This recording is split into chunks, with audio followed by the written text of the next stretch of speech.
Episode की शुरुआत में हम हियोरी को देखते हैं जो वॉशरूम में होती है और कुजुमा के बातों के बारे में सोच रही होती है। अगर यातो के रेगेलिया का जल्दी कुछ नहीं किया गया तो यातो मर जाएगा। और इस बात से हियोरी थोड़ी सी सैड थी क्योंकि वो ना तो यूकिने और ना ही यातो को मरते हुए देख सकती थी। अब वो यातो के बारे में सोच ही रही थी कि वहां पर यातो महाराज प्रकट हो जाते हैं एंड उसे वहां देखकर हियोरी को लगता है कि ये बेशर्म फीमेल वॉशरूम में लड़कियों को ताड़ने के लिए आया है, इसीलिए हियोरी उसे पीटने लगती है। अब यातो उसे कुछ समझा पाता कि वहां यूकिने भी आ जाता है और उसे देख हियोरी और भी ज्यादा गुस्सा हो जाती है एंड दोनों को पीटने लगती है। दोनों को पीटने के बाद यातो से पूछती है कि तुम गर्ल्स वॉशरूम में आखिर कर क्या रहे हो। यातो कहता है वो अपने जॉब के सिलसिले में यहाँ पर आया है। हियोरी कहती है गर्ल्स वॉशरूम में तुम्हें कौन सा क्लाइंट मिलने वाला है। ये सुनते ही यातो उसे दिखाता है अपना क्लाइंट मानाबू जो कि वहीं पर एक टॉयलेट में छुपा हुआ था और उसे देखकर तो हियोरी एकदम ही हैरान हो जाती है। फिर मानाबू को पीटने के बाद हियोरी कहती है तुम लोगों को शर्म नहीं आती लड़कियों के बाथरूम में झांकते हुए। तब मानाबू बताता है कि तुम जैसा सोच रही हो वैसा कुछ भी नहीं है, मैं तो बस यहाँ पर छुपा हुआ था। उसके बाद मानाबू बताता है कि उसके क्लासमेट्स ब्रेक टाइम में उसे काफ़ी ज़्यादा परेशान करते हैं और उसे बुली भी करते हैं, इसीलिए वो ऐसी जगह खोज रहा था जहां उसे कोई ढूंढ न सके। एंड फिर वो हियोरी से इसके लिए माफ़ी भी मांगता है। हियोरी भी उससे माफ़ी मांगते हुए कहती है मुझे तुम्हारी बात सुने बिना किसी कंक्लूजन तक नहीं पहुंचना चाहिए था। फिर हम देखते हैं कि मानाबू कह रहा था मुझे नहीं पता हर बार मेरे साथ ही ऐसा क्यों होता है, लोग हमेशा मुझे ही परेशान करते हैं, मैं इन सब चीज़ों से थक गया हूँ, मुझे ये जगह बिल्कुल भी पसंद नहीं, मैं यहाँ से बहुत दूर जाना चाहता हूँ। मानाबू को देखकर यूकिने को उस पर काफी गुस्सा आ रहा था कि वो कितना कमजोर है। या तो कहता है मानाबू तुम्हारी तरह ही है यूकिने, तुम्हें इस पर गुस्सा नहीं होना चाहिए। ये सुनकर यूकिने को काफी क्रोध आ जाता है और वो वहाँ से जाने लगता है। वो कहता है तुम मुझे इस कमजोर लूजर से कंपेयर मत करो और मैं तुम्हारे साथ ऐसी फालतू जॉब्स करके परेशान हो चुका हूँ। और इतना बोलकर यूकिने वहाँ से भाग जाता है। फिर यातो को एक चीज देते हुए कहता है अगर यूकिने की तरह तुम्हें भी गुस्सा आ रहा है तो उसे दबाओ मत बल्कि इस चीज का इस्तेमाल करो। उस चीज को देखकर मानाबू बहुत डर जाता है लेकिन मानाबू वो चीज ले लेता है। उसके जाने के बाद हियोरी उस पर चिल्लाने लगती है कि तुमने उसे वो चीज क्यों दी, इसके बदले तुम कुछ और भी तो कर सकते थे। या तो कहता है मैंने वो चीज मानाबू को दिया है लेकिन उसका इस्तेमाल करना है या फिर नहीं ये डिसीजन मानाबू का ही होगा। यातो ने मानाबू को क्या दिया था वो तो अभी हमें नहीं दिखाया गया है लेकिन थोड़ी ही देर में आपको पता चल जाएगा। उसके बाद हम यूकिने को देखते हैं जो घूमते घूमते एक खाली पड़े क्लासरूम में आ जाता है। वहाँ यूकिने एक स्टूडेंट की यूनिफॉर्म पहनते हुए कहता है अगर मैं जिंदा होता तो मैं भी ये यूनिफॉर्म पहनकर स्कूल जाता। यूकिने एक स्टूडेंट की तरह एक्ट करने लगता है और वो वहीं पर एक स्टूडेंट का होमवर्क भी कर देता है। कुछ देर बाद क्लास के सारे बच्चे वापस आ जाते हैं और उन्हें देखकर यूकिने वहीं छिप जाता है लेकिन फिर उसे याद आता है कि उसे तो कोई देख ही नहीं सकता। यूकिने देखता है कि सारे बच्चे उसी के एज के थे, वो सारे लोग एक साथ मजे कर रहे थे, बातें कर रहे थे और गेम्स खेल रहे थे। यूकिने को भी ऐसी ही लाइफ चाहिए थी। दूसरी तरफ हम मानाबू को देखते हैं जहां कुछ बच्चों ने उसकी यूनिफॉर्म कचरे में फेंक दी थी और वो ऐसी लाइफ से तंग आ चुका था।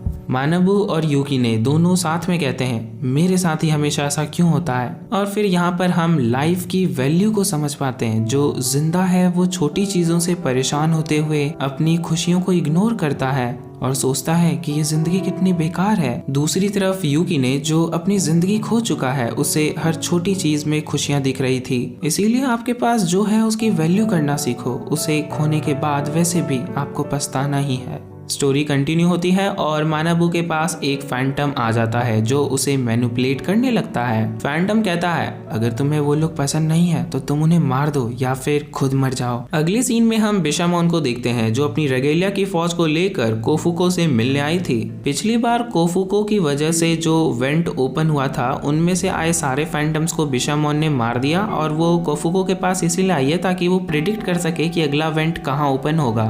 ये एक जुए की तरह है, कोफू को रैंडमली मार्क करती है और वेंट वहीं ओपन हो जाता है। इसीलिए बिशामोन उसके पास से मार्किंग लेने आई थी। बिशामोन कोफुको से यातो के बारे में भी पूछती है। कोफुको कहती है कि काफी वक्त से यातो से वो मिली नहीं। बिशामोन कहती है, मुझे उम्मीद है कि ये सारे इवेंट्स तुम जानबूझकर ओपन नहीं कर रही होगी ताकि फैंटम्स की वजह से मैं डिस्ट्रैक्ट होती रहूं और यातो को छोड़ दूं। तुम्हें मेरे और यातो का पास्ट पता होना चाहिए और मैं उसे नहीं छोड़ने वाली। कोफू को भी बड़े स्वैग में कहती है, तुम्हारे पास्ट से मुझे कोई लेना देना नहीं है। अगर यातो को कुछ हुआ तो तुम एक बड़े तूफान के लिए तैयार रहना। ये सुन बिशामोन वहां से चली जाती है और कुरो कोफुको की तारीफ करने लगता है बिशामोन को धमकी देने के लिए। कोफुको भी इससे खुश थी, लेकिन वो एक बात से दुखी थी। यातो के पूरे शरीर पर वो अपवित्रता फैलती ही जा रही थी और जल्द ही कुछ नहीं किया गया तो यातो के साथ कोई अनहोनी भी हो सकती थी। फिर अगले सीन में हम ह्योरी को देखते हैं जो यातो को ही खोज रही थी।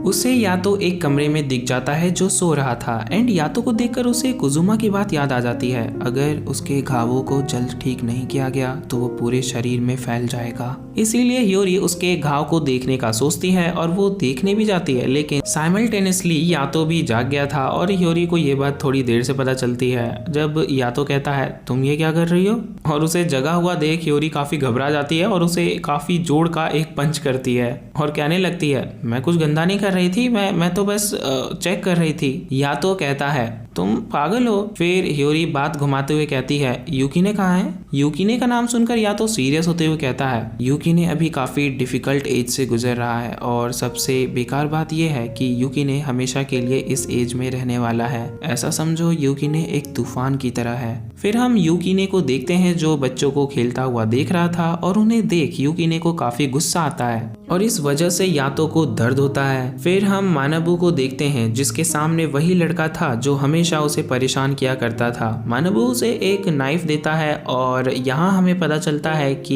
यही वो चीज थी जो यातो ने मानबू को दिया था। यातो ने कहा था, अगर तुम्हें गुस्सा आ रहा है तो जाओ उसके पास और लड़ो, लेकिन एक नाइफ उसे भी दे देना और तुम भी लड़ना। तो मतलब यातो ने उसे 2 नाइफ दिए थे। मानबू दूसरी नाइफ निकालता है और उसकी तरफ बढ़ने लगता है। मानबू को लगातार फैंटम की आवाजें सुनाई दे रही थी कि उसे मार दो, उसे खत्म कर दो और तुम आजाद हो जाओगे। मानबू उसके पास पहुंच जाता है। उस बंदे की हालत हद से ज्यादा खराब हो रही थी, लेकिन तभी मानबू को यातो की पूरी बात याद आ जाती है जो कि थी, लेकिन तुम उससे तभी लड़ना जब तुम अपनी इंसानियत को खोने के लिए राजी हो जाओ। और ये बात याद करके मानबू अपनी नाइफ नीचे गिरा देता है और उस बंदे की हालत इतनी ज्यादा खराब हो गई थी कि वो अपनी पैंट ही गीली कर देता है और वहां से भाग जाता है। और उसके जाते ही वहाँ ह्योरी आती है जो मानबू को संभालने लगती है। फिर हम यातो को भी देखते हैं जो अभी तक ऊपर से सारा तमाशा देख रहा था। यातो प्यूरिफिकेशन वाटर के साथ तैयार भी बैठा था किसी अनहोनी को होने से रोकने के लिए, लेकिन मानबू पहले ही रुक गया था। मानबू कहता है, मुझे यातो की बात याद आ गई थी। अगर मैं उसे नुकसान पहुंचा देता तो फिर मैं खुद को इंसान नहीं कह पाता, इसीलिए मैं रुक गया। मानबू कहता है, अब शायद लोग फिर से मुझे इग्नोर करेंगे और मैं ज्यादा दोस्त नहीं बना पाऊंगा। तब यातो उसे समझाता है, आजकल के बच्चों की यही प्रॉब्लम है, वो कंपटीशन करते हैं कि किसके कितने ज्यादा दोस्त हैं, लेकिन मैं कहता हूँ कि एक दोस्त ही बहुत है। क्वांटिटी नहीं, क्वालिटी मैटर करती है। तुम किसी एक स्पेशल को खोजो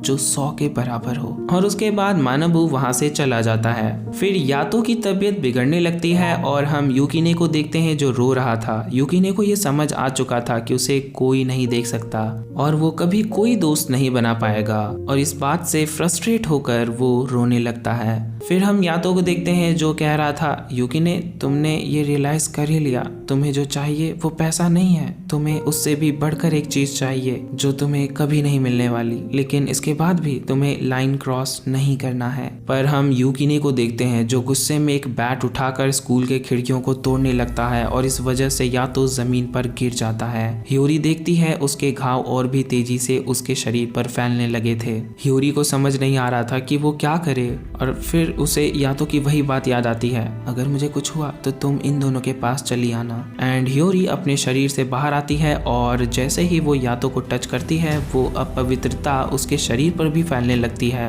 ह्योरी को काफी पेन होता है और वो सोचने लगती है आखिर यातो इसे अब तक बर्दाश्त कैसे कर पा रहा था। फिर हम देखते हैं जब ह्योरी यातो को लेकर कोफुको और कुरो के पास जा रही थी तब उसे यूकिने दिखता है। ह्योरी कहती है, यातो अब तक इस दर्द को सह रहा था, जब भी तुम कुछ गलत करते थे उसका दर्द यातो को सहना पड़ता था, शायद मुझे भी तुम्हें नहीं रोकना चाहिए था। उसके बाद ह्योरी जाने लगती है और चिल्लाकर युकिने से कहती है तुम भी मेरे साथ चल रहे हो ना। अगले सीन में हम देखते हैं कि ये तीनों कोफुको के पास पहुंच जाते हैं, लेकिन उन्हें देखकर कुरो फट से एक बॉर्डर लाइन बना देता है, जिसे देखकर ह्यूरी कहती है तुम हमें अंदर आने क्यों नहीं दे रहे, हमारी मदद करो, मैं तुमसे भीख मांगती हूँ, हमारी मदद करो, या तो मर रहा है। और बस इसी के साथ हमारा यह एपिसोड भी यहीं खत्म हो जाता है। इसका अगला एपिसोड भी जल्दी आने वाला है, इसीलिए आप इस चैनल को सब्सक्राइब कर लो। वीडियो पसंद आई हो तो लाइक करके जाना और वीडियो का कौन सा पार्ट बेस्ट लगा कमेंट करके ज़रूर बताना।